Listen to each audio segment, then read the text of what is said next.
I'm not perfect, God, neither are you. Tell these salty motherfuckers to tell the truth. Tell politicians to give up the rooms. Tell silent voters to stand up to the booth. God, it's me. Can you hear my plea? Feeling like I'm lost in this world, can't you see? Demons creeping in, trying to take control of me. But I'm just trying to find the light, trying to break free. I'm not perfect, God, neither are you. But why you keep forgetting me? What did I do? Trying to have a convo, but you starting to preach. Feeling like I'm on a leash. Can't find no peace, find no peace. Living in hell, can't you hear my plea? I'm suffocating, can't you see? Why you let these false prophets roam free? While the well-run suffer, can't you see? I'm not perfect, God, neither are you. Why you keep targeting me? What did I do? Trying to have a convo, but you starting to preach. Feel like I'm on a leash, can't find no peace. Hardest battles, strongest soldiers, greatest burden, broadest shoulders, pushing up just like these boulders. See conflict like it's water, so this mercy, take my chalice, seeking grace through all this malice. All of these salty motherfuckers could give up. Politics and sinners, they all the same. Got me stuck in this endless game. But I won't give up, won't play the role. Gotta do what's best for my soul. I'm not perfect, God, neither are you. Tell these salty motherfuckers to tell the truth. Tell these politicians to give up the room. Tell silent voters to stand up to the booth. Living wild but truthfully free. God keep on watching over me. Take my pleas and keep. Good morning, good morning, good morning, good morning, good morning, good morning, good morning. And this morning I'm bringing you Durban Conservative, Truth in the Trenches, Minnesota power plays, rent scandals, and the real state of Black America. But before I get into all that, we start off with independent music. And this morning I have something new from Don Tripp. It's called Rescue. And I will be right back right after this and listen to Don Tripp, Rescue. Although it is a hard pill to swallow.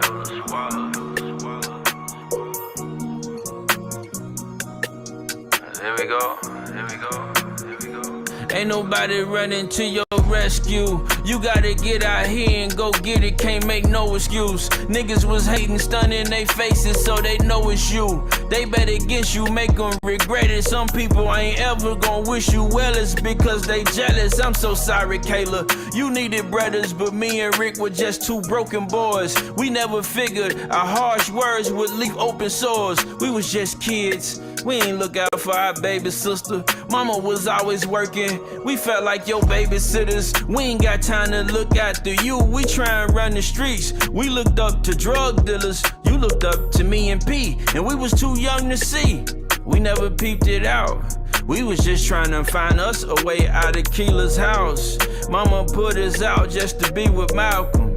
I was only 17. I had to leave without you. When we was kids, I never told you that I love you. Now I'm trying to be a better big brother, in case you needed rescue.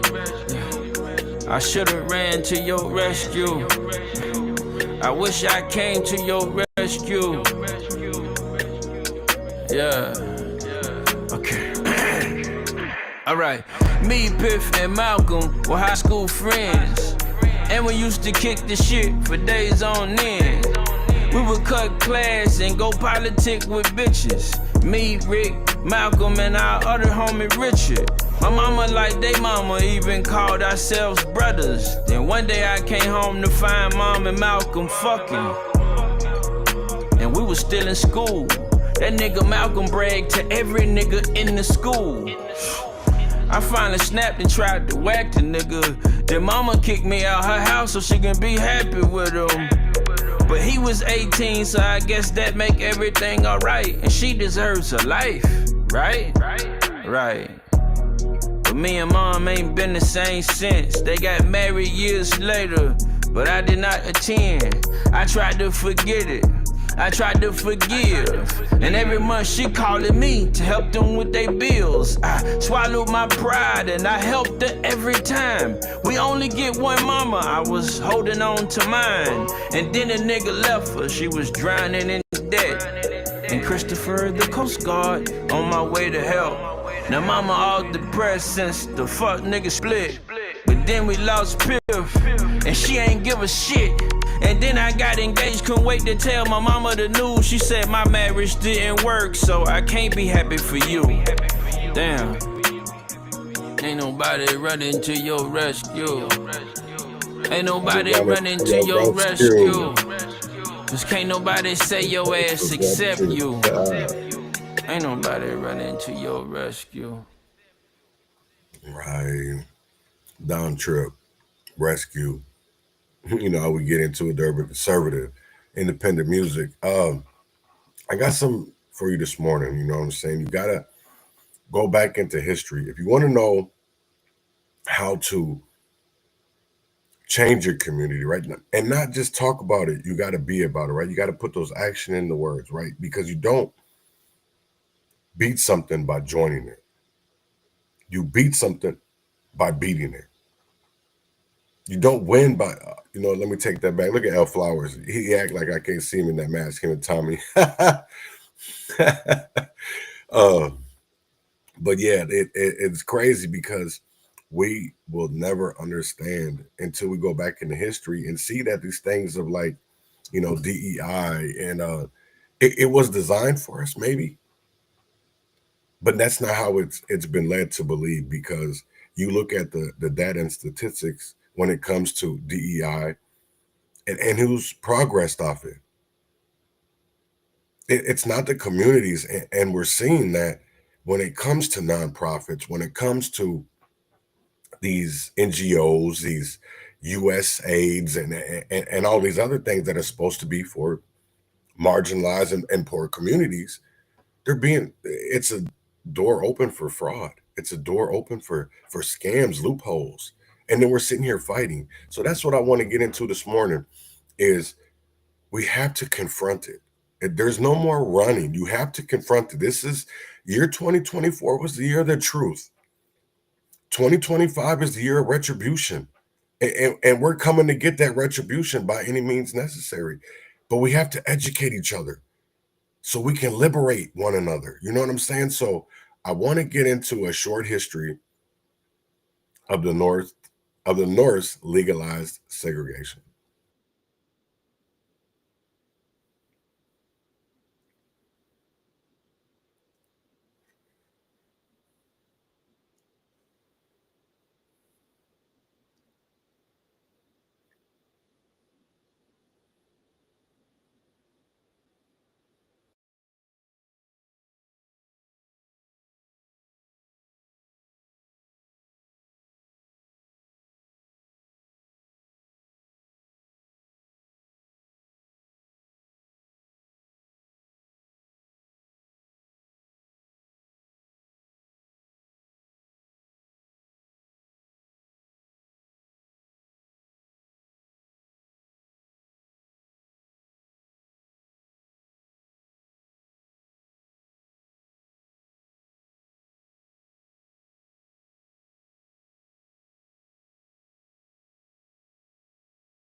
Fuck out of here, man.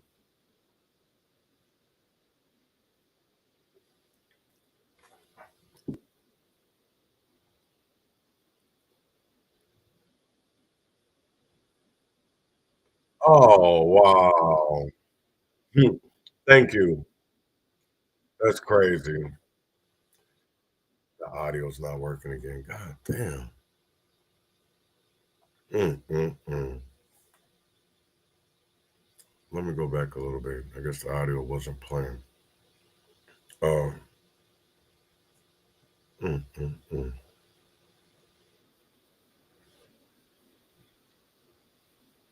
Still no. Why isn't my audio working? I went through this before.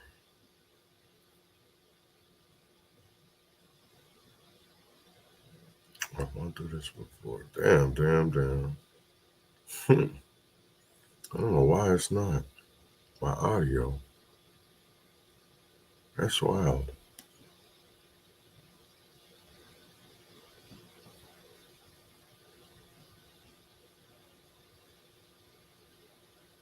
I'm gonna stop sharing. And I'm gonna go back to sharing. That's wild. I didn't know that was playing. I guess I gotta start looking at them.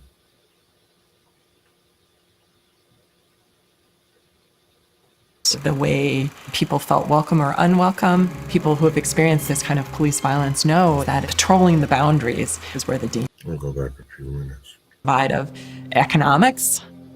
And you can see physically how developers built this divide of racial covenants to separate out the part of the city that was the most welcoming, the most diverse for all kinds of people, to this, rapidly developing affluent suburb that was just a little parkway away. When I saw the mapping prejudice map, I was not at all surprised. When I look at the map of restrictive covenants for this area, I see the patterns that already existed in my mind as somebody who grew up here. The federal government then used those covenants and the white space they outlined as a map for supporting home loans and for redlining, the geography-based practice of rendering entire communities of color ineligible for home loans. But the story of racial covenants in Golden Valley reveals that local governments were also aware and encouraging of this segregationist system. I'm pretty sure it's in the very first Golden Valley Planning Commission meeting that one of the Tyrol neighborhoods, the development was approved, and there's a list of requirements that apply to the development of the neighborhood, and one of the requirements is that all of the deeds contain a racially restrictive covenant. And so that was approved by the Planning Commission, and then at the next City Council meeting, the City Council also approved it. This barrier of bias solidified into the mid-century. By the 1960s, this severing of multicultural city and nearly all white suburb was showing itself in other, more dangerous ways. These racial covenants had structured every aspect of life in this first-ring suburb. It shaped policing. It shaped the way people felt welcome or unwelcome. People who have experienced this kind of police violence know that patrolling the boundaries is where the danger is. In 1969, jazz musician Oliver Lyle, brother of famed pianist Bobby Lyle, had a cool gig at a club in Golden Valley. The place had a good reputation for fine dining and good music. Everything was good about it except one thing, and that was getting to and from the job, where I started getting stopped almost every night by the police.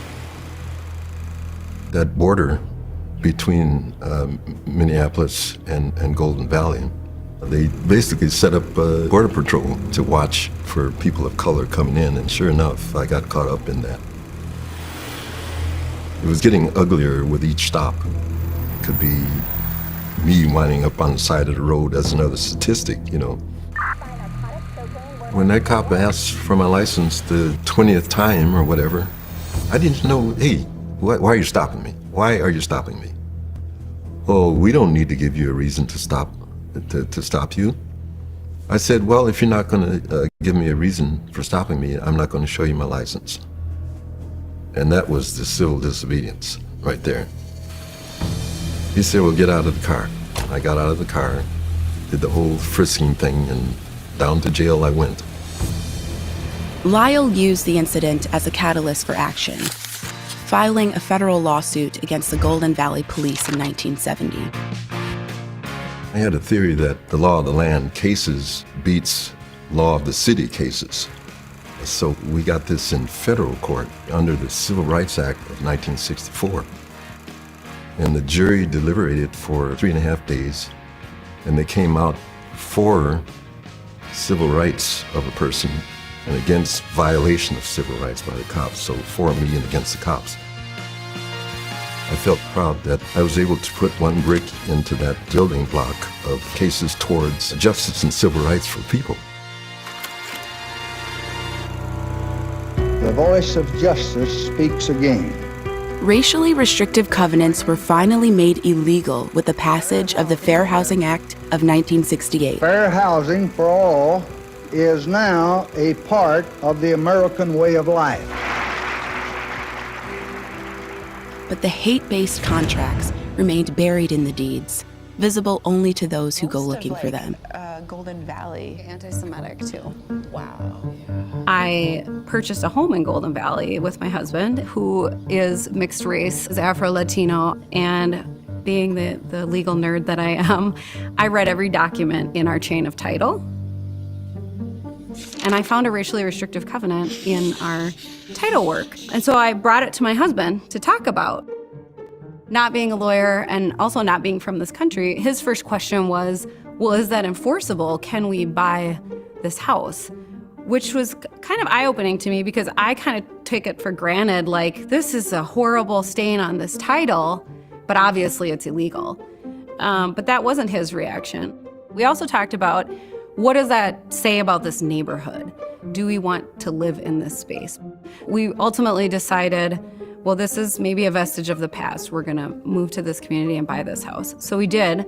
But that kind of started me on this journey of looking into, well, what is the history of racially restrictive covenants in Golden Valley? And why don't I know about this already? Like the documents themselves, the story of racial covenants has been a buried secret for most Minnesotans. But some folks knew. And thanks to the efforts of researchers, community groups, and lawmakers, something historic was about to happen. We're here for the ceremonial signing of a bill that makes history. Many people who have found these racial restrictions in their deeds feel complicit. We are a deeply segregated state, and House File 51 attempts to put a spotlight on one practice that served to segregate this state to this day. Racially restrictive covenants. Words matter, and we come together to clean up some things that are stains on the state of Minnesota. It's the law. There we are. In 2019, the legislature passed a law that allowed property owners Just put to discharge tampons in racially boys' restrictive bathroom. covenants. And so my husband and I decided, let's go through that process. Let's discharge the covenant on our home. So we did that, and then a friend of mine who also wanted to discharge their home, so I helped her through that process. The state of Minnesota has done an amazing job in terms of making it much easier for people to do this, but it's still complicated. You still have to understand how the paperwork works, and you have to understand how to file things. So Maria and a group of attorneys, real estate experts, and others decided to use their knowledge, skills, and resources to help homeowners interested in discharging the racist language in their deeds in Golden Valley and beyond. And at the same time, we connected with Mapping Prejudice. Person Delegard kind of brought us all into the same room, and pretty quickly we realized we can all work together on this issue of discharging racially restrictive covenants and try to bring other cities into the work. We came up with the name Just Deeds. The thing that I appreciate about the Just Deeds group is that they understand the inner workings of all these institutions. They also understand what needs to happen. When municipalities join Just Deeds, we tell them we have resources to help you do these things, and we will recruit attorney volunteers to help your residents discharge their covenants. But then the rest of this needs to be kind of a path of self-discovery about your community.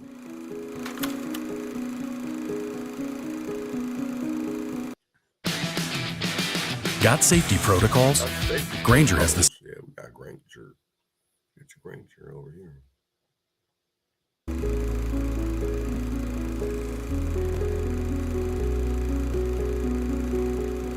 Dealing with difficult history is, well, difficult. But Maria says Golden Valley has found ways to address historical inequity without triggering political turmoil. There are a lot of tension points in this work. There is pressure at times to not talk about those things because it feels political in the climate that we live in right now.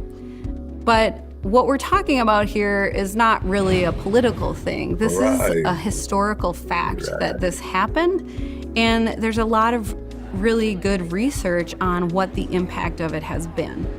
Our city council is very supportive, even though doing this work requires us to examine some things about our own system that are not flattering or not things that are fun to talk about. Not dirty, bro. But our leadership has been super supportive, and our community has been very interested in learning about this and in taking these steps together. Golden Valley offers a useful story of how cities can engage in racial reckoning, acknowledging their role in creating barriers between Black and white communities, and making amends for the apartheid-like policing of those borders. I think it was last year. Well, all of a sudden there's this knock on the door. There's this fellow with a suit and tie on standing there, and he introduced himself as the mayor of Golden Valley. Damn. And he said that he had come to apologize for the events of 50 years ago. Damn. And I said, wow, really? Really? No, I couldn't believe it. And so I invited him in, and we sat down and talked for a while. And he thought, how could we be preaching civil rights to people when we've got these things hanging like this? And one of the things being apologizing to me. So it was very much of a surprise. Damn for that right, to happen, that's great. You know? Just Deeds built their program on the groundbreaking restrictive covenant research of the Mapping Prejudice Project at the University of Minnesota Libraries. Their continuing research has found a new focus and profound new meaning during these historic couple of years. We fully expected the process of transcribing the deeds in Ramsey County to take basically the same amount of time as it took in Hennepin County, 3 years. But then George Floyd was murdered. Mapping Prejudice really became an epicenter or a focal point for people trying to understand structural racism, trying to understand how the Twin Cities became the epicenter of a global uprising, a global reckoning around race. It's really interesting doing this work to watch how hyper-local the discussion can be and how valuable it is and meaningful for especially property owners to be able to get involved in a conversation that involves their specific property. The Just Deeds folks, they're very careful to say that that's the start. The end point is not like how many deeds have we discharged. It's important for people for all kinds of reasons, but it's largely symbolic. What matters is what you do with that information, what you do with that personal connection. Money from slave labor helped to build the state. Slavery's history is... I definitely agree. It matters what you do with that information that matters the most, especially when it comes to our racial history, because Minnesota has such a, I won't call it a historic, right? There's a lot of history, rich history, but it seems like they don't want to preach it. They don't want to teach it, and especially by preaching it, because I feel like we have so many churches here in Minnesota. But yet, why does Minnesota look the way it looks? Why is Minnesota divided the way that it is? Because there's no separation between church and state anymore. Not like there used to be. We've included church into the government. And that's just how it is. To be honest, that's the way that it is, and that's the way that we keep on fighting this, whatever we say we want to fight. But a deal was made last night, and I want to get into that because there's a press conference coming up in a couple of minutes. So I want to get into what is going on at the Minnesota State Capitol. and they have reached a deal to end the boycott. So I want to get into that. Good evening. Thanks for joining us tonight. Breaking late tonight, the stalemate in the Minnesota House is officially over. After more than 3 weeks of boycotts and back and forth, lawmakers announced an agreement to end this unprecedented start of the legislative session. Late this evening, the two sides announced they have a path forward. Jennifer Hoff joins us with what we've learned. Jennifer? Julie, one of the biggest takeaways, Republican Representative Lisa Demuth will her speaker through 2026, according to a source familiar with the agreement. That source also saying the GOP will chair all of the House committees while it has this one-seat majority. But a special election on March 11th in a historically blue district will tie the chamber, and then the two parties will co-chair committees. All of this means that the House should organize tomorrow, and the DFL will return to the Capitol for the first time this session. But getting here is unlike anything anyone has seen in Minnesota politics before. The legislative session started on January 14th, but the Democrats have been boycotting ever since, protesting the Republicans' one-seat majority. That only happened after a judge ruled Democrat Curtis Johnson was ineligible to take office for not living in his Roseville district, an area that is safely blue and a seat Democrats have argued they'll win in an upcoming special election, tying the chamber again.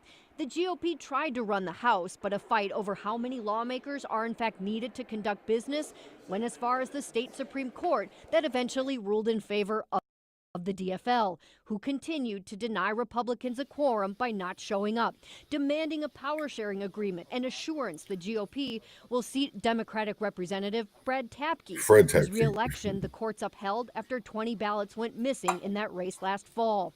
The latest twist coming this week when Republicans launched a recall effort against the Democrats and tried to strip them of their salaries.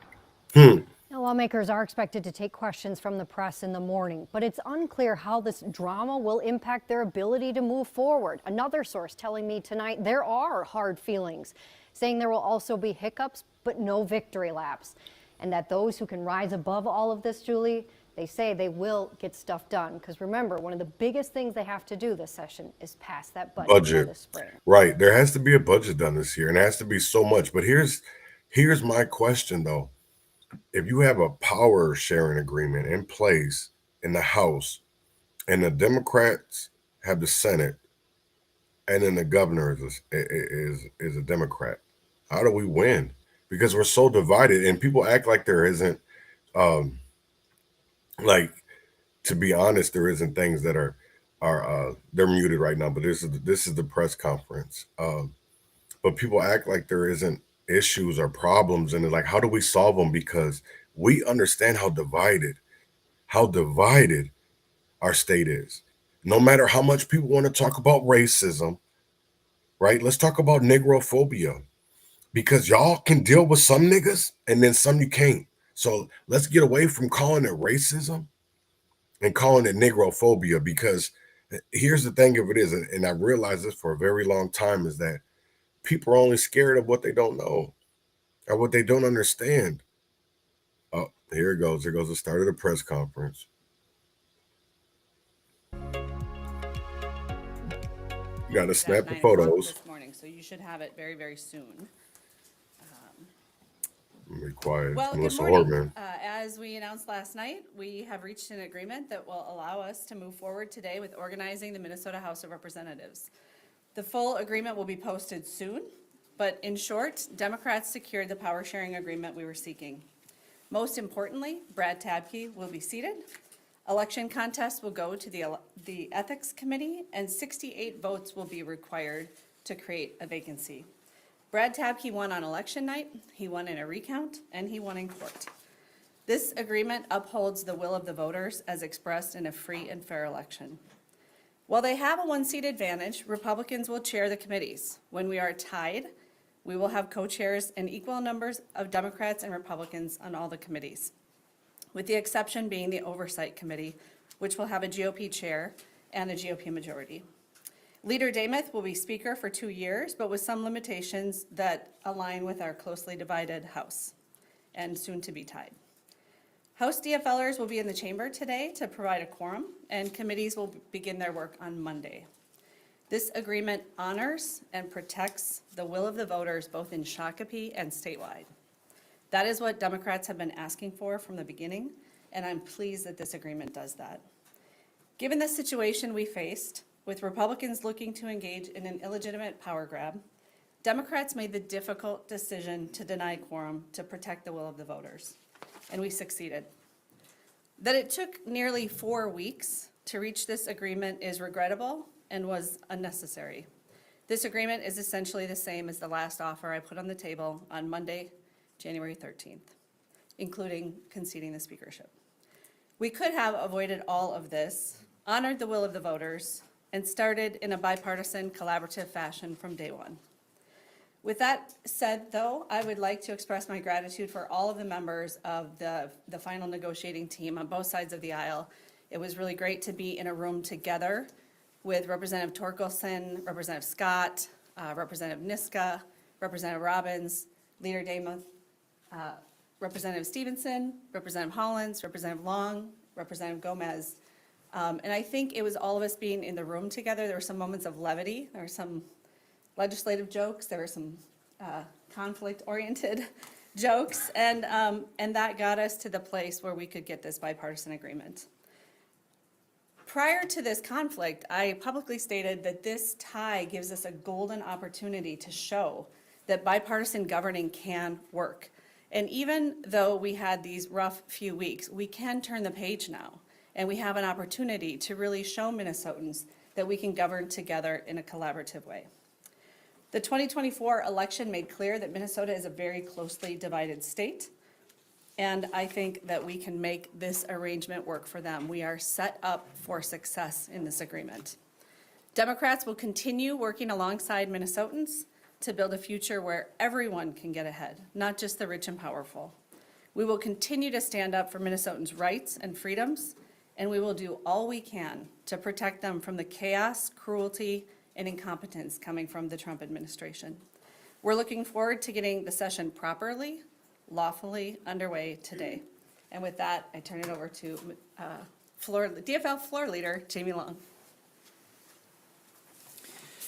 Good morning, everyone. If Democrats had attended the first day of session without an agreement, the GOP, we know, would have kicked out Representative Tabke and would have attempted to take full control of the chamber for 2 years, even though the voters sent a tie.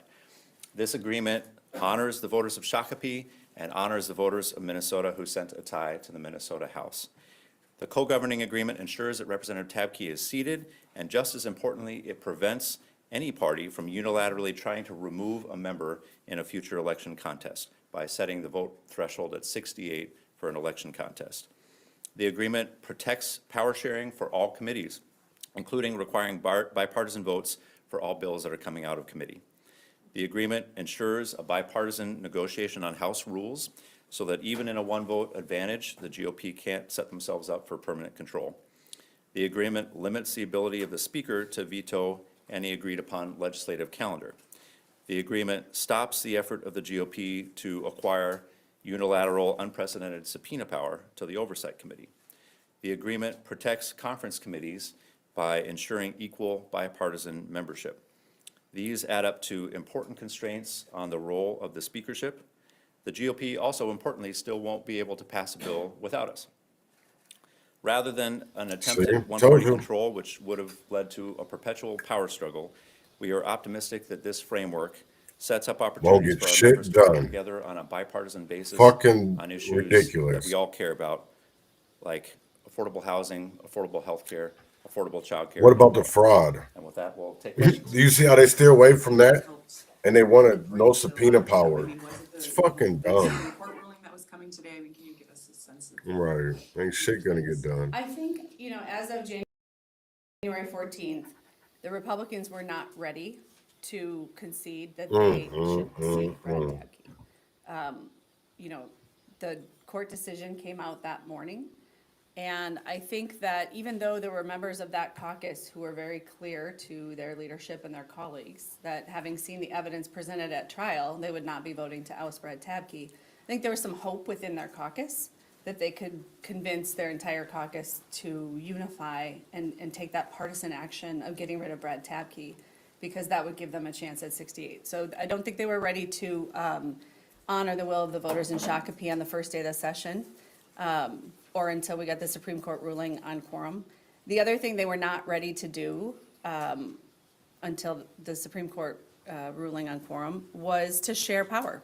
They wanted 2-year speakership and 2-year chairs. We were really arguing over, in the beginning, 27 gavels, the speakership and 26 committees. In the end, we have an agreement where there are 28 gavels involved. 26 of them will be shared, and 2 of them will be in Republican hands. What did you have to give up?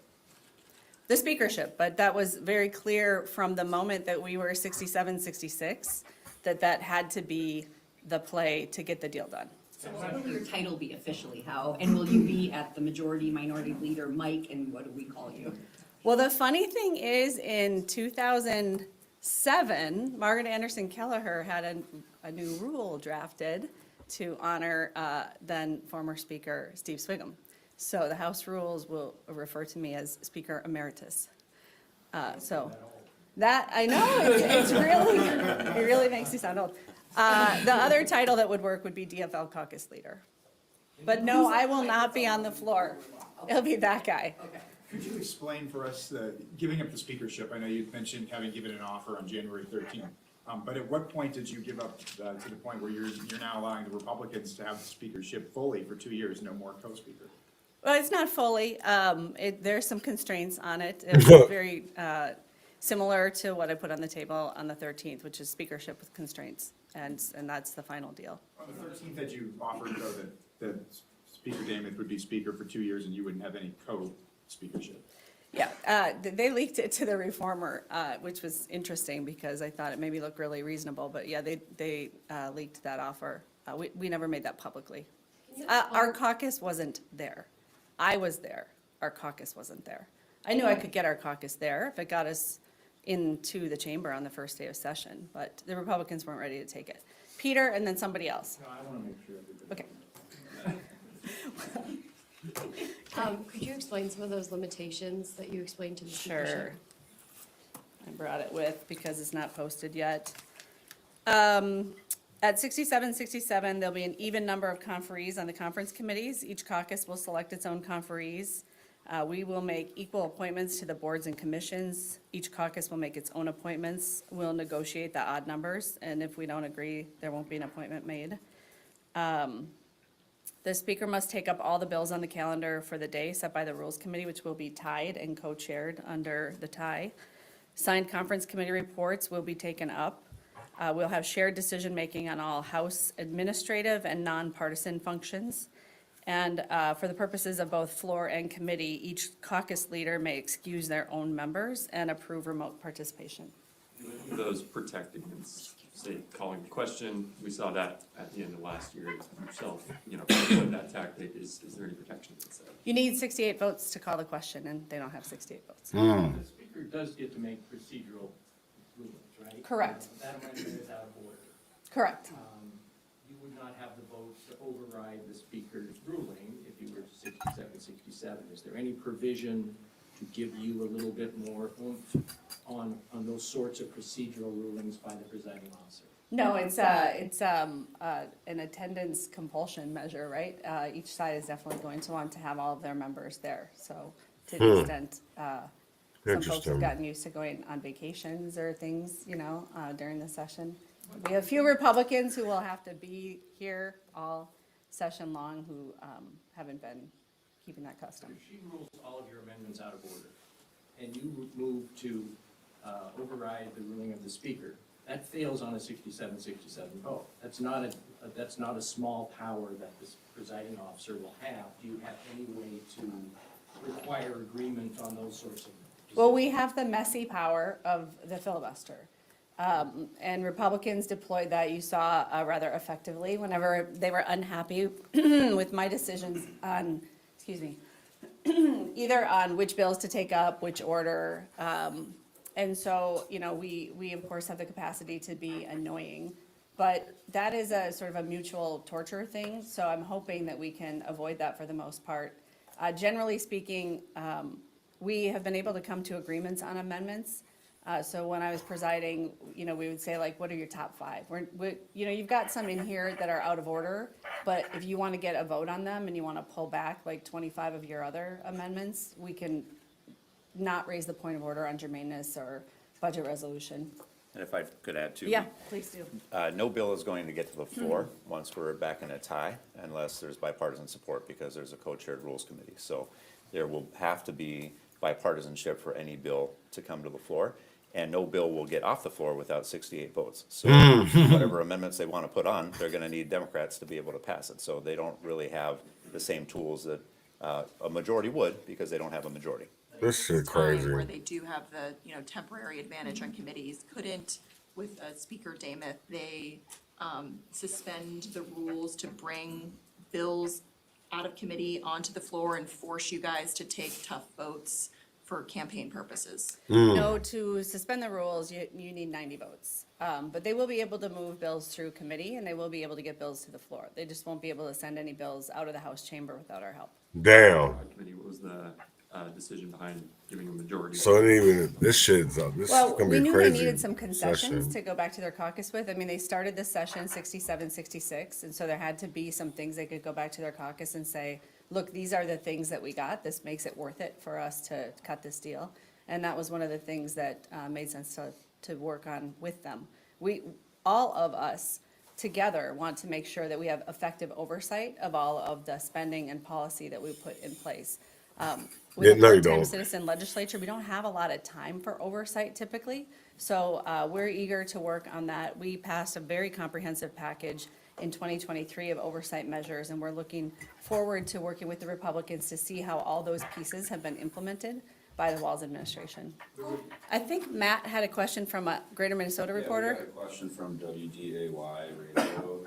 The question is, did this agreement happen because, as the Republican Party of Minnesota said in the release, because of 7,000 Minnesotans signing a recall petition? No. The Republicans have filed frivolous recall petitions before, which we've had dismissed. I remember 3 to 6 in 2019, and these will be dismissed as well. The reason why I think we finally have a deal is the Minnesota Supreme Court ruled on quorum on January 24th and invalidated everything that Republicans had done from January 14th to January 24th. And at that point is when the negotiations really began in earnest. What concerns about the ruling that could have resulted from the hearing that was scheduled for today, though? I mean, You'd have to ask them. Obviously, I think that Steve Simon's case was a lot stronger than the Republicans' case. We filed. It's okay. We filed an amicus brief. Thought they were so shot. I think, our briefing. I liked our. They're shooting. They're shooting. But you'd have to ask them if that was an influence. The KSTP poll showing that 55% of Minnesotans wanted us to enter into a power sharing agreement did come out about 45 minutes before we inked the deal. Wow. So I'm not sure if that was a factor. Anything in this deal that obligates the Republicans to drop the recall drives, or at least obligates the us Republicans to try to prevail upon the state party organization? No, they claimed distance from those recall petitions. So. What bills can Minnesotans expect in the first couple weeks here? They need bipartisan support. So is there a discussion about what policies can be passed in the next couple weeks? We haven't had a lot of substantive discussions on policy. The thing that we have discussed is our shared interest in passing a balanced budget within the regular session. Nobody wants a special session. Nobody wants a government shutdown.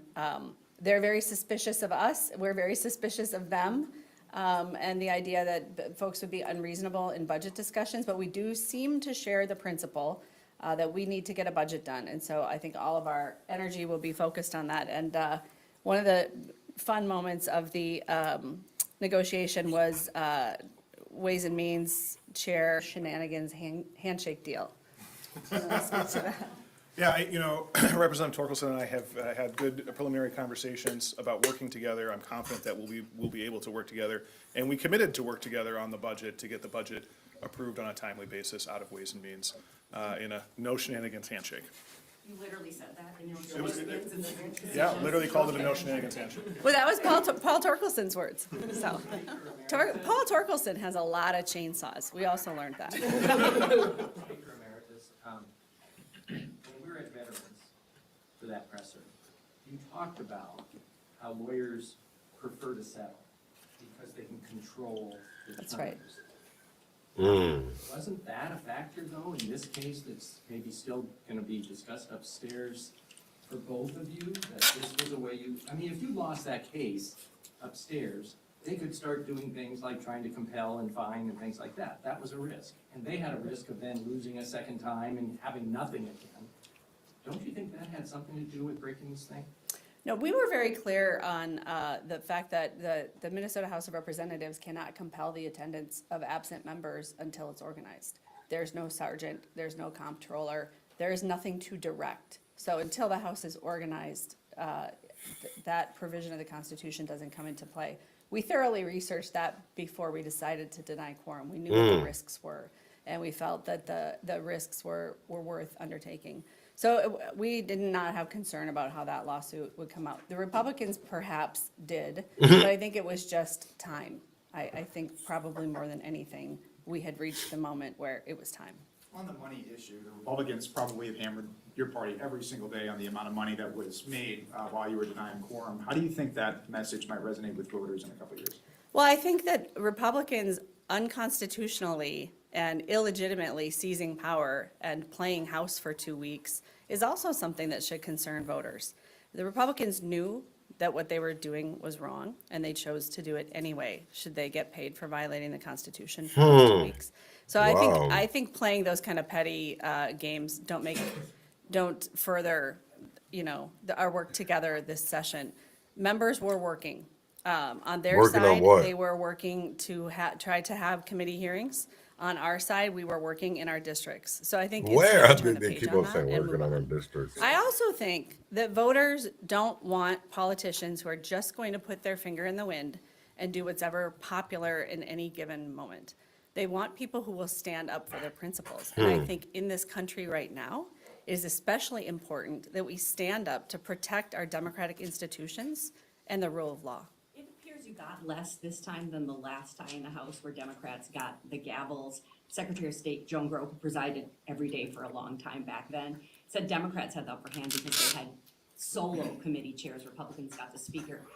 Was it the residency issue that put you at a little bit of a disadvantage on getting the same power sharing last time? I think this is actually a much more balanced agreement than in '79 because the constraints on the speakership combined with the shared gavels in all of the committees set us up for collaboration. What they did in '79 is Democrats controlled some committees, Republicans controlled other committees, so they didn't start collaborating until they got to the floor. The way we have it set up, nothing will be able to get to the floor unless there's bipartisan collaboration first. So what I wanted to do is decentralize responsibility and decentralize conflict so that the chairs of the respective committees have to work things out, not leadership at the end of the day, not on the floor. Any thoughts about Curtis Johnson putting you guys in this position in the first place? No, I think it was the Republicans' unwillingness to honor the will of the voters. Because imagine for a moment we had come in on the first day, 67-67. We could have tied out at presiding officer for this many weeks to get them to agree to honor the will of the voters in Shakopee and to honor the power sharing agreement. So I think that that's a little bit of a red herring because the biggest issue here was honoring the will of the voters in Shakopee. And I think, in fact, there would have been a lot more pressure on those few principled Republicans who were not willing to vote to overturn the results of the election, understood that the voters had spoken. There would have been a lot more partisan pressure on them because that would have been the only way to get an advantage would be to do a partisan ouster of a duly elected member. And that could have been very ugly as well. Should we read anything into the fact that this is not a joint press conference with yourself and Republican leaders? Well, I think we're going to have to work to get to the point where we're collaborating together in a bipartisan way. Leader Demuth and I had a very positive relationship from November 5th through December 20th. Things got rocky on December 23rd. Obviously, a lot has happened since December 23rd. I think we'll be able to work together well. But it will take some time. Everybody's still pretty angry at each other. So how about we expect things to unfold on the House floor then this afternoon? Boring. You should expect it to be boring. I would expect that Secretary Simon will call the House to order. There'll be a prayer, there'll be a pledge. The clerk pro tem will take the roll. A quorum will be present, and we will proceed to the election of the presiding officer. I would expect there'd be 67 votes for Lisa Damath, and that there would be 66 votes for Melissa Hortman. And then after Leader Damath is sworn in as Speaker of the House, the next order of business will be implementation of the power sharing agreement. Even with the no negotiations, or sorry, no shenanigans handshake, do you see any situation where this deal could fall through? Representative Damath gave her word that this deal would be implemented, and I take her at her word. Do you think side won, or did each party get something from this? Do you think it's equal, or someone won? No, I think the way that you get a compromise is give and take. You have to have give and take. I think what we got was what we were seeking from the beginning, was honoring the will of the voters in Shakopee and statewide. What we wanted was a power sharing agreement. We got a power sharing agreement. We wanted Brad Tabke to be seated. We got that. The Republicans wanted the speakership for 2 years, and they wanted a committee on oversight, and they got that. How do you feel about the timeline, especially with respect to deadlines? We have plenty of time. The budget forecast will be late this year because the forecaster that gives us our economic data is running behind. So we won't even get the economic forecast until March 6th, which puts the governor's budget arriving on our desk somewhere around March 19th. And we'll be at 67 on March 17th. You talked about how it took a little bit for your caucus to get on board with the idea of giving up the speakership for 2 years, but you were there much earlier. Can you just talk about maybe what they had pause about and how you got them to come around? Well, I'll say from my perspective, I have 26 individuals I had appointed co-chairs. I had 26 additional individuals I had appointed co-vice chairs, and they had spent 60 days doing work. So if I could trade one gavel for 52 opportunities for bipartisan collaboration, for me, that was a no-brainer. I don't know if anybody else wants to speak to where the caucus was. Yeah, I'll say that Speaker Emeritus Hortman was more selfless than the caucus was. The caucus is very protective of our leader, and we are loyal to our leader, and she has led us through some incredibly challenging and productive 2 years, including the session that we had the last two.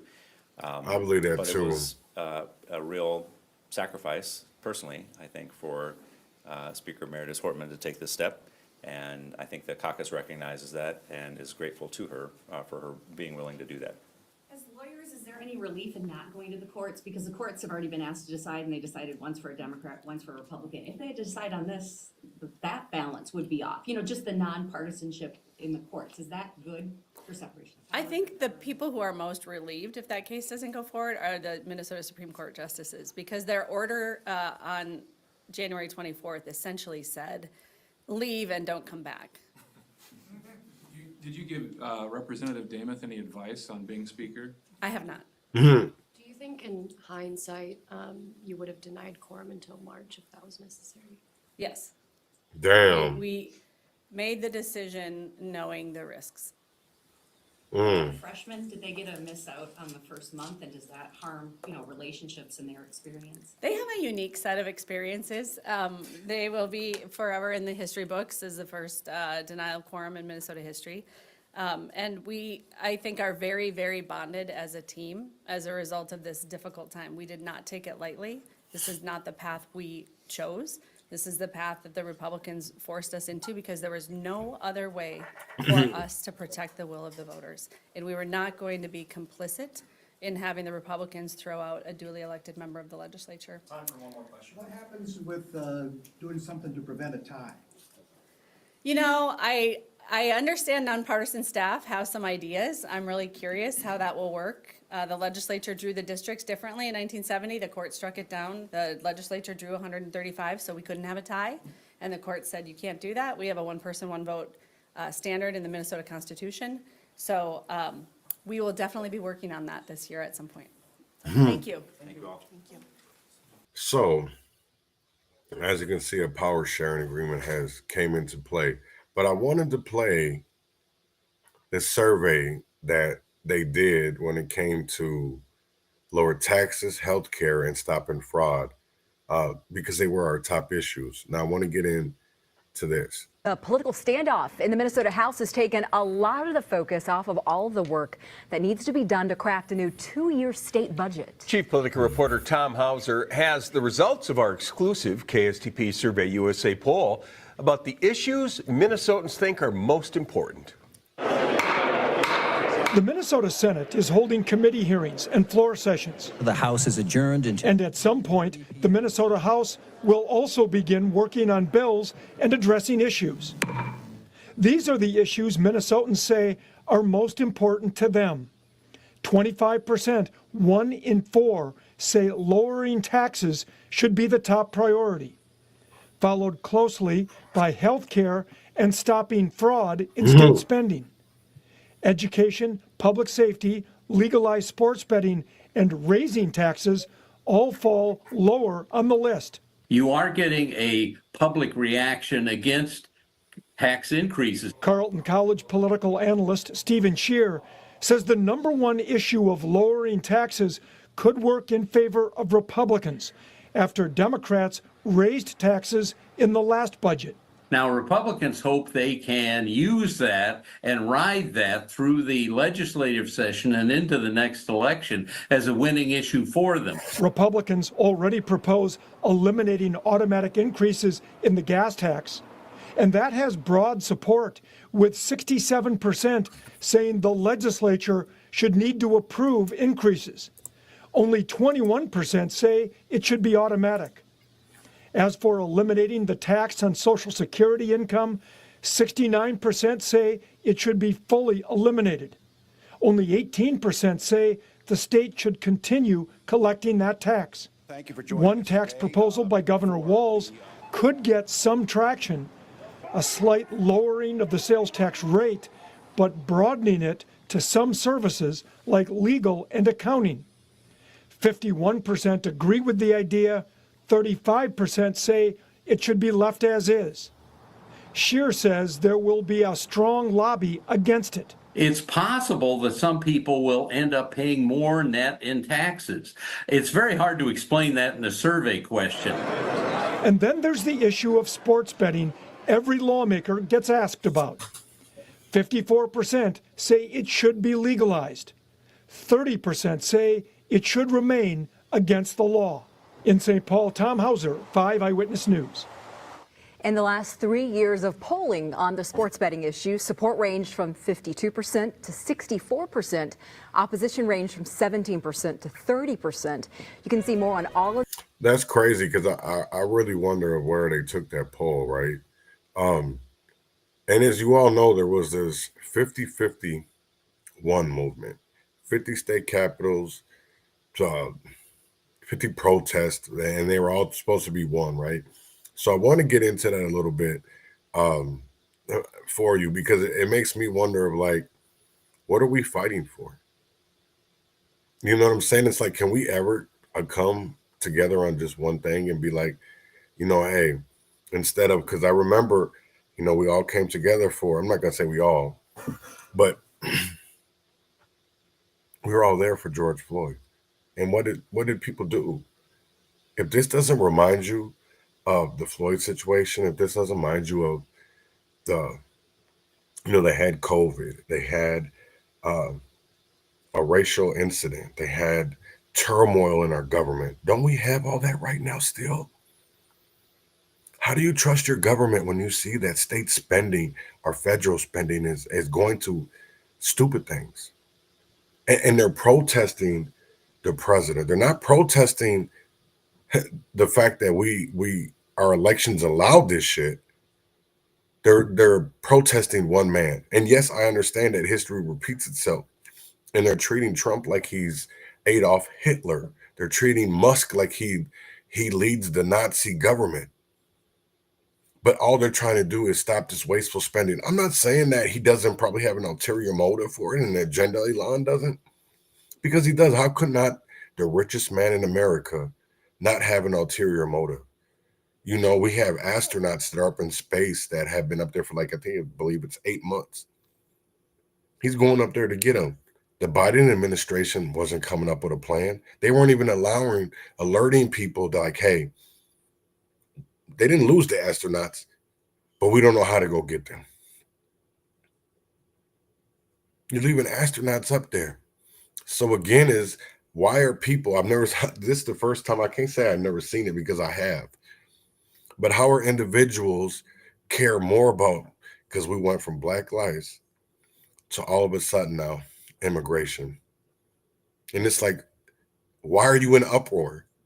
Why? That's what I really want to ask. So listen to this right here that they did on Fox 9. Again, we are keeping an eye on something that started bubbling up in the last few days that's been billed as a 50-51 movement. And the plan here is that people in all 50 states are planning 50 peaceful protests at state capitals for one day. So I want to bring in Amber really quick because, Amber, we've been looking here during this morning into this afternoon to see what might be happening here and in other places. What have you been able to find? We're following a lot of things. I'm looking at pictures right now. Our photojournalist, Doug Solomon, actually just got his shot up. He's with Rob Olson. Rob, can you hear me? Not if you can hear me. Great. Okay, Rob's up and ready to go, so we'll get to Rob in a sec here. We also, Amy, I want to let people know we have the helicopter up over the protest, so we'll take pictures of that. I'm also tracking protests in Philly, in Austin, in Raleigh. Pictures from those protests in and out. So as I get them in, I will let you know and we'll try to bring people those images. But do you want to talk with Rob? Yeah, if Rob's available. Great. And Rob is up. great. Let's go see if we can get with Rob. All right, Robbie, let's see if he's there. Hey, Rob, I don't know if you just arrived, but kind of set the scene for us. Well, right now, this is, you're looking back towards the Cathedral of St. Paul. The St. Paul Technical College is where this march began, and pardon me, it's, it's a lot of people here. You know, this was something that is, again, as you mentioned, coordinated across 50 states today, and this is something here at the state capitol that, again, marching from the St. Paul Technical College down to the state capitol, and you can see that the numbers just keep on coming. I mean, parking was challenging around here today for sure, but they didn't know how many to expect. I just talked to somebody that said, you know, we're hoping for a couple of thousand. They're on their way to the steps of the state capitol right now. A lot of different signs here, a lot of different expressions of what they mean to get across here at this. So this will go on for the next couple hours. We'll be here keeping an eye on it and seeing what they have to say and exactly what the messages they hope to get across. A number of signs that we've seen that specifically mentioned Elon Musk in the comments here, and concerns over the amount of power that he has been exerting in the executive branch in the last week or two. So that's what's going on now. We're going to keep moving up towards the Capitol, and we can check on in with you later here as we get up towards the steps. I appreciate the update. Okay, yeah, we'll definitely check back in with you here in just a little bit. Thanks, Rob. Okay, Amber's telling me that this is Austin, Texas right now. Same movement, the 50-51 movement today, where folks are gathering at state capitals. They are marching and they are protesting the President Donald Trump's actions during the first few weeks here back in the White House. And again, they're planned for every state. And we're going to kind of lose things and things will come in and out as we go here because it is all live. We also had, I think, Philly as well. And I don't know if we have a look at Philly right now. Okay, these pictures come up and they go back down in real time. So we'll follow this as we can. But we'll take you back to St. Cloud. Rob just kind of got on the scene there and we'll bring you that. And again, just a reminder, in just a little bit here, we're going to have an attorney come on and really take just a kind of a clean look at these executive orders and help try to distill what may be possible, what may not, legal challenges, that kind of thing from a legal lens, which at this point feels like maybe one of the most helpful things we can do because there's just so much that we don't know. So we'll let's just listen to this for just 1 second here.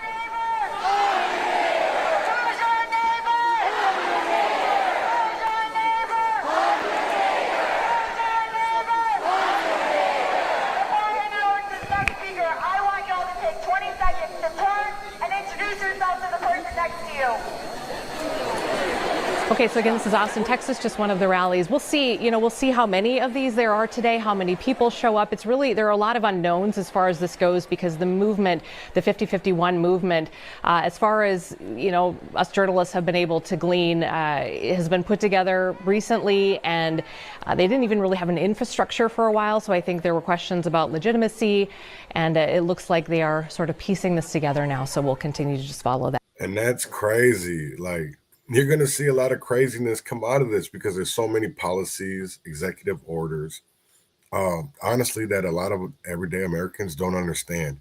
A question was asked yesterday. I seen the question on, I think it was on Facebook. And somebody asked, is this the start of the second revolution? And somebody asked, we had a first. So I started asking people, do you remember the first revolution? And they were like, oh, no, I don't actually remember that, but did we have one? And I was like, yeah, that's how we separated ourselves from British. That's how we separated ourselves from the Britain. You know what I'm saying? It's like, that's how we became freed. That's how America, I wasn't free at the time, you know what I'm saying? My ancestors, but, that's how America became America, was the American Revolution. Is this how we're going to see the next revolution? Because I believe that a lot of people are being misled. I believe that a lot of individuals are out here fighting for something that they want to beat the system, but they've joined the system. And I want to ask is, how do you beat something by joining it? Because we've heard over year after year after year after year that the system can't be beat. How do you want to beat a system that killed Malcolm X? How can you beat a system that killed Huey P. Newton?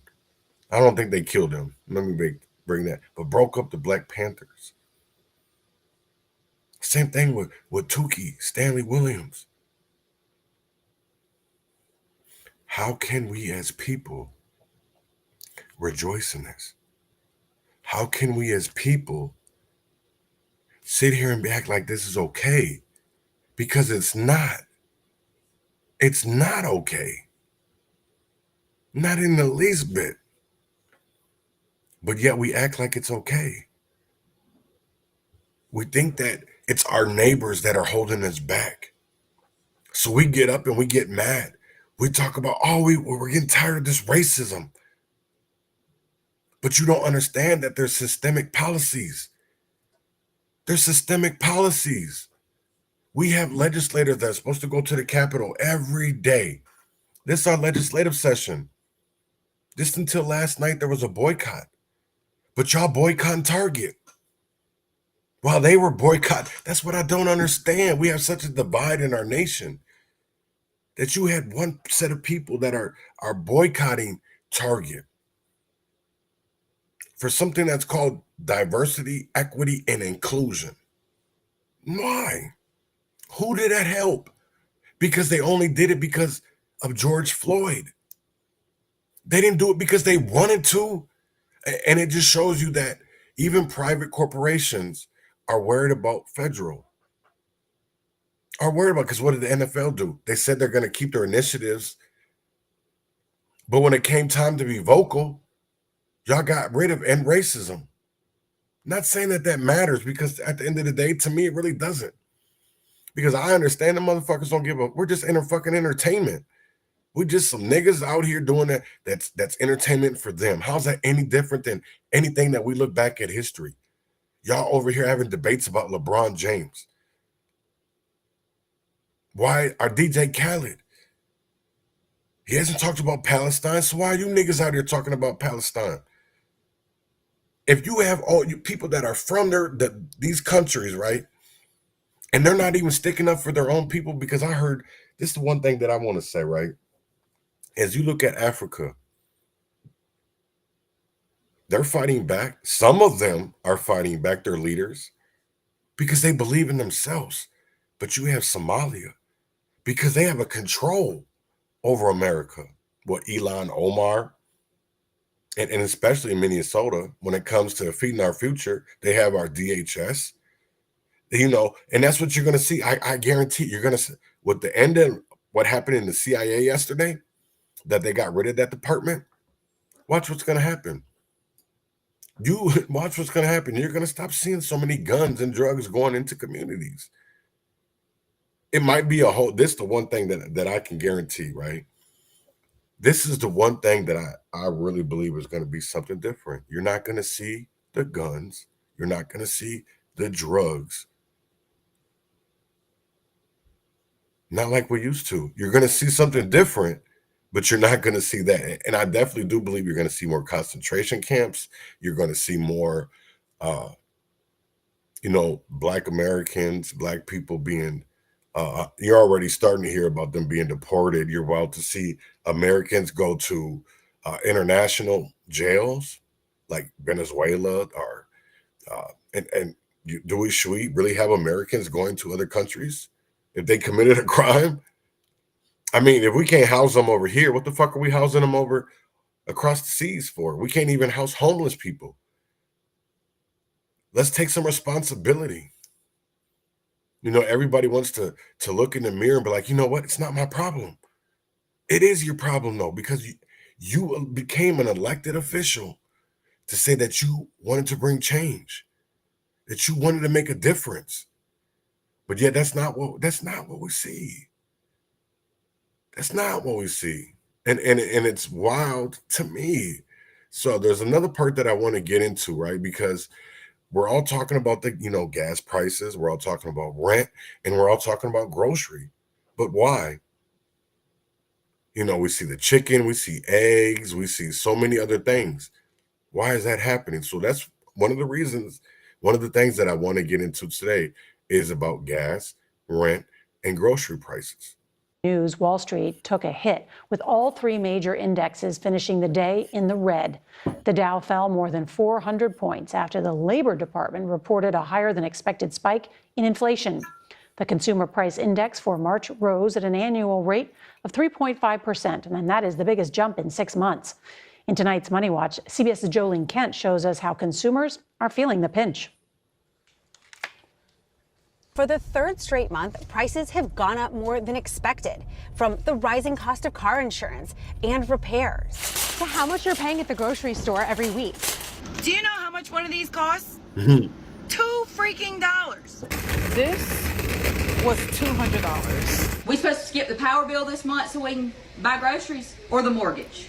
Before the pandemic, all of these groceries, about 30 items, cost $100 on average. Now, 5 years later, according to Nielsen IQ, all this costs 33% more, meaning you'd have to skip about 10 items, like chicken, bread, milk, and bananas to make your $100 budget. 5 years ago versus today, the difference is remarkable. Is that normal? Oh, goodness, it's not normal at all. So that's why consumers are really scrutinizing their behaviors because, prices are leveling off, but they're leveling off at these record high levels. Higher gas prices and rent also helped push inflation up 3.5% over the last year. Also more expensive, baby food and formula spiking nearly 10%, elder care up over 14%, and veterinary care jumping almost 10%. President Biden responding today. We're better situated than we were when we took office, where inflation was skyrocketing, and we have a plan to deal with it. But until then, shoppers continue to cut corners where they can. We asked Americans, have you changed your behavior? And 87% of Americans have said yes to that. We may be seeing more, white meat on the barbecue than red meat this summer because beef prices have gone up 9%. Everybody's been impacted by this. There's no way you can get around it. The good news here is wage growth last month did outpace inflation, but this March inflation number is the biggest annual jump in 6 months, and it really makes it very unlikely that the Federal Reserve will lower interest rates anytime soon. Nora? Yeah, many people waiting on that. Jolene Kent, thank you so much. That's crazy because I want to show you something that came up last night about Minneapolis, and it has to do with their eggs, right? You see $7.79 for grade A jumbo. This is at Minnehaha Cub. So how can people afford that? I mean, come on, eggs were one of the cheapest things. Next time I go, I think I'm going to the grocery store. I believe I'm going to the grocery store tomorrow to do my shopping. Is you're gonna see. I'm gonna take some price. I'm gonna take pictures of some prices and just show that how much your spending has skyrocketed in rural areas, right? So another thing that I want to talk about is, the school safety and really honestly, who's fighting for us. So I want to get into that right now, is that they're talking about school safety at the Capitol. We just all know that they came up with an agreement, a handshake, but I wanted you to see this. Is in the spotlight at the state capitol. It files a high-profile fight that we showed you at Cooper High School that led to the arrest of 5 teenagers. Caroline Cummings reports on the problem and the proposed solutions. It's worse than we could ever imagine. On Wednesday in the Minnesota Senate Education Committee, a search for solutions for safety in schools. It just seems like this is screaming bipartisan, that we should be able to figure this out. We all want kids and teachers to feel safe. A trio of bills aim to shed more light on any violence, bullying, or harassment that happens in schools. One requires 24-hour notification of any incident to both the parents of the student harmed and the student who caused the harm.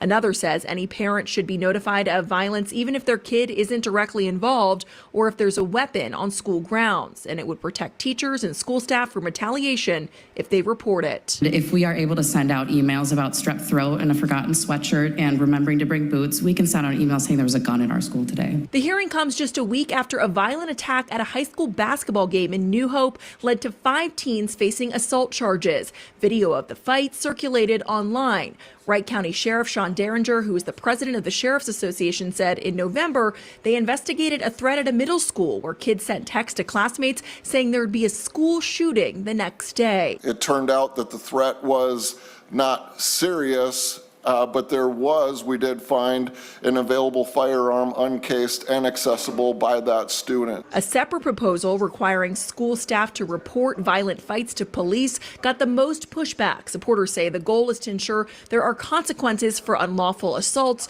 but detractors argue it would cause more harm than good. School is where kids learn to grow up, not suffer adult consequences for having non-formed frontal lobes. Caroline Cummings, Jesus WCCO Lord. News. All of the bills could be considered in a larger. It goes all the way back to like, what do we understand and what we don't? Because I want to ask, who is fighting for us? Is it the rich fighting for the rich? And the poor have to keep battling the rich? You have to keep, this is the one crazy thing of it is, right?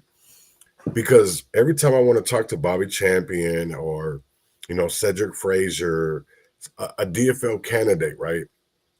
It's always I get thrown these gatekeepers. Oh, I'm talking to this person about it. I'm talking to this person. Well, I don't care that you're talking to Lisa Clemens. I don't care about you're talking to Elle Flowers or Jerry McAfee, because they're part of the problem. If y'all listen to the community, listen to the streets, you would see that these people are a part of the problem. They're not part of the solution. So I'm going to definitely keep it at that. And I'm going to keep on saying that there. Why it won't, y'all want to talk about silo tempo, and you want to talk about, we go to all these churches. Well, there's also a thing called faith-based initiatives. And that's why these churches do that, because we can't hold city councils accountable. We can't hold city governments accountable, because at the end of the day, we have all these nonprofits that are paid. They have their reparations. That's the one crazy part. You had a press conference last Thursday out in front of Target. How many people talked about their business? You didn't hear about Renaissance Man that Nikema and her husband own? You didn't hear about Renaissance Man? No, because honestly, that's not for y'all. That's not for that's not for the field niggas. That's for house niggas and house niggas only. So if you're not a house nigga, you ain't allowed there. Let's keep it real. They only want house niggas there. They don't want field niggas. They don't want to rub elbows with field niggas. Why do you think there is such a divide between us? that we cannot unite because they don't see us the same. They have Negrophobia just like these white people do. Let's talk about it. But I want to show you this is that Cat Williams, he did an event, comedy show this the other night. This to me is old. So I believe that it's a couple years ago. I'm not sure when it was actually from, but I found this to be very, very funny, and I just wanted to share this. Are you Mexican? Do you know where Mexico is? No, this ain't Mexico. It used to be Mexico, motherfucker, and now it's Phoenix, goddammit.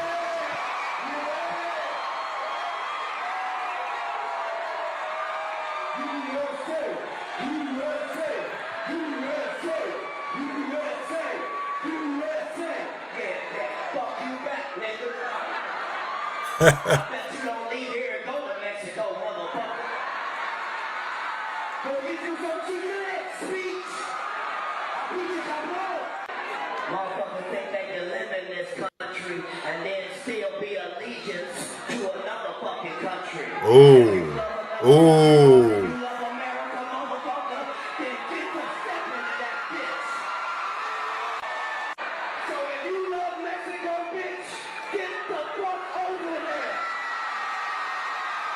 I agree with that.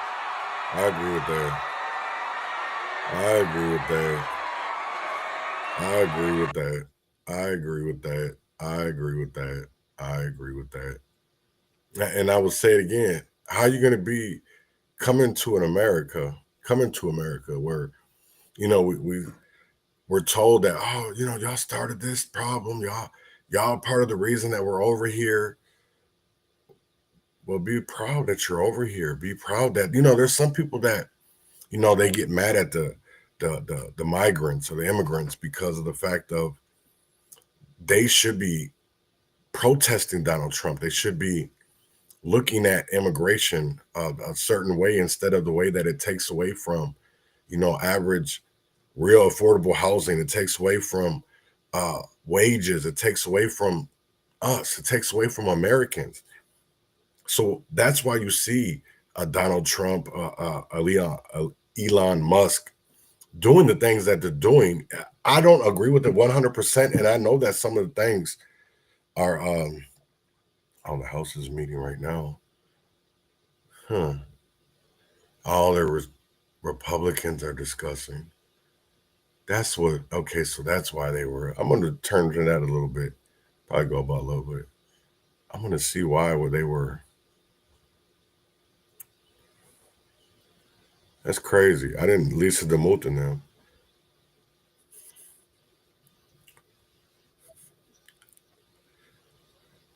So I'm gonna just start over. Damn, this that's Lisa.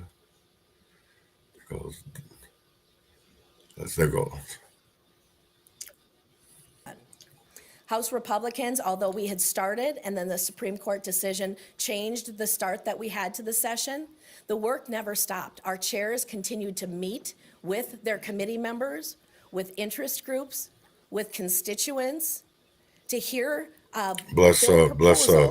And we're good morning. bills today that will be our priority. That work continued to go through. So when you see that first committee hearing that'll start Monday morning at 8:15. That first meeting is going to be the fraud committee. We are ready to go with a full slate. We look forward to working with our Democrat colleagues as they return today to the chamber, and we look forward to getting the work together. Also with me today is Majority Whip, Representative Nash, and has done a lot of work within our caucus too. So with that, if there's anything you want to add, Leader Niska?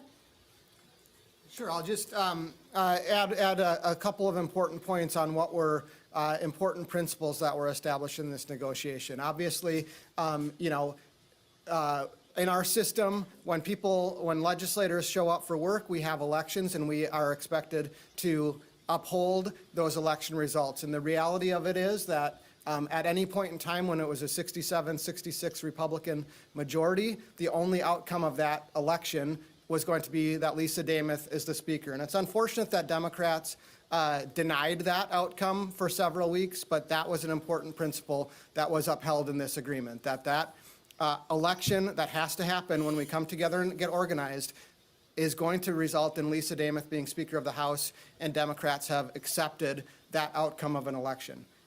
Again, in the eventual possibility that we get to a 67-67 tied chamber, it was important that we have a structure that would allow the work for the people of Minnesota to get done even in that. And so this agreement brought those two principles together in a way that I think is very important for the way our system is supposed to work, but also the way that our system can work best to make to do the work for the people of Minnesota, stopping fraud, making Minnesota more affordable, improving our public safety, improving our education system by reducing mandates and increasing accountability, by allowing us to build for the future. All of those important priorities that are important to the people of Minnesota that we've heard about, while we also are finding a way to bring together Republicans and Democrats to get the budget done on time, and hopefully without a special session.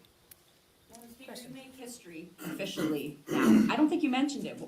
Talk to us why you don't talk about that you're the first person of color that will pass this gap. Sure. It is my honor to have been selected by my caucus to become the Speaker of the House, and then you will see that vote go through on the floor today. Mary, what you're referring to is something that I don't always bring up, but being a Black woman and having the opportunity to serve as the first person of color and the first female Republican Speaker of the House is an absolute honor. I have always lived my life in a way that your merits should definitely be what drives the things that you do. Yeah, I'm gonna shut and the so fuck I up. first want people to consider the fact that That's I'm why you live all the way qualified up to do the job in as northern Speaker of the Minnesota. House Shut the fuck in the state up. of Minnesota. Secondly, knowing that I am making history on two fronts by being a Black woman, the first to hold this position, Thank and you, then Rosie, also the saying first Black woman. Republican You're not a person of female color. leader or Speaker of the House is an honor, but I look forward to the day that it will no longer be a surprise or an unusual thing, that those coming behind me will be able to feel like there's no reason why they can't fill these same things if they have the qualifications and the merits that would bring them through. What was it that moved the needle on this finally? I mean, we heard from the Democrats that this was largely the same deal that they had on January 4th. Is that true? And what was it that kind of... You know, that's a great question, because I have also heard that this seems to be the same deal. As I mentioned earlier, when we came in Monday morning, they really had the same deal that they had been offering since the 13th of January. That was not acceptable. That was Speaker for, they said February 6th, thinking that the special election would be called for. What they were really looking at, though, was the fact that they didn't like the math of the situation. They didn't like the fact that there was an open seat, which only gave them 66 people in the chamber. The other thing is that would have been Speaker and title only. Everything else would have been shared. If we went back to a tie, it would have all been 50-50, the co-speaker model, everything. This is a considerable different offer. Things that move the needle forward, I think the public pressure to know that people could stay out of work for 23 days where they had been elected to come in and serve in the House of Representatives, to just stay back because they didn't like the math of the situation. They were losing in the public perception of that. We do have the court case that would have potentially given us the opportunity to get people back into the session and get back into the chamber to do the work. I think a combination of all of those things, you know, and the other thing is 23 days is a really long time to not do what you've been elected to do. So as you hear from your constituents, just go back. You know, we had heard that maybe one or two Democrats might come back. I don't know if there was internal pressures on them or not, trying to avoid that, but I think a combination of the length, the public pressure, the pending court case, and the fact that we actually have work to do for Minnesotans, and that timeline is shrinking, all fit together. Yourself serving as the speaker. Man, I'm gonna have so much to talk about tomorrow because it's gonna be explosive today up in the state capitol. But I want to get up out of here, and I'm gonna probably have something more. I don't know if we're gonna have another episode tonight on RNAV, Revolutionary Neighborhood Voices. I'm supposed to have Divine Marie on tonight. I don't know if that's gonna happen, but if not, I'm still gonna do an episode. So I want y'all to win or fail, freedom or jail, heaven or hell, and wish me well. So with that being said, I'll see y'all later on today or whenever. So see y'all later. Oh shit, I didn't get no volume on.